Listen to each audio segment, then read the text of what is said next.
கிட்டத்தட்ட 2 ஆண்டுகளுக்கு மேலாக இங்கு கலவரங்கள் நடந்து கொண்டிருந்தன. அந்த மாநில முதலமைச்சரே இவர் சொல்லும் இரட்டை இன்ஜின் அரசுன்னு சொல்லுவாரு. எப்ப பார்த்தாலும் பாத்தீங்கன்னா மோடி அவர்களும் அமித்ஷா அவர்களும் மற்ற பாஜகவினரும் சொல்வது இரட்டை இன்ஜின் அரசு இருந்தால் வளர்ச்சி ஏற்படும், அந்த மாநிலம் முன்னுக்கு செல்லும் என்றெல்லாம் சொல்லுவாங்க.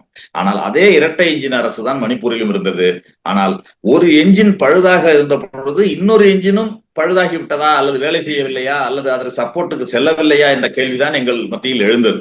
இவர் உலக நாடுகள் எல்லாம் விசிட் பண்ணார், எல்லா நாடுகளுக்கும் சென்றார். ஆனால் நம் நாட்டில் ஒரு இரு குழுக்களுக்கு இடையே ஒரு பெரிய ஒரு மோதல் கலவரம் நிகழ்ந்து இவர் இன்றைக்கு கூட அசாமில் பேசியிருக்கார். நாரி சக்தி, அதாவது மகள்களை ஒரு நான் பாதுகாப்பாக வைத்திருப்பேன், இந்திய நாட்டின் பெண்கள் பாதுகாப்பு என்பது முக்கியம், நாரி சக்தி எல்லாம் பேசியிருக்காரு. ஆனால் அதே மணிப்பூரில் பெண்கள் நிர்வாணப்படுத்தப்பட்டு வல்லுறவுக்கு ஆளாக்கப்பட்டு கொடுமை நிகழ்ந்த பொழுது இந்தியா மட்டுமல்ல உலகமே பார்த்தது.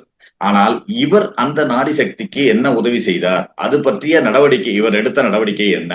இன்றைக்கு அந்த அங்கு முதலமைச்சராக இருந்த பிரேன் சிங் அவருக்கு இவர்கள் ஆதரவாக இருந்தார்கள்.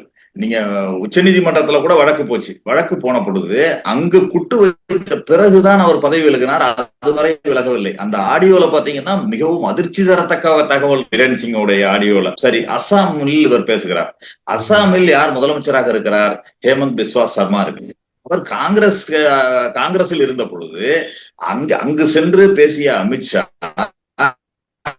இவர் கண்டிப்பாக கைது செய்யப்படுவார், கைது செய்யப்பட்டு பிரேன் சிங் பிஸ்வாஸ் சர்மா, ஹேமந்த் பிஸ்வாஸ் சர்மா சிறைக்கு செல்வார், நாங்கள் ஆட்சிக்கு வந்தால் செய்வோம் என்று சொன்னார்கள்.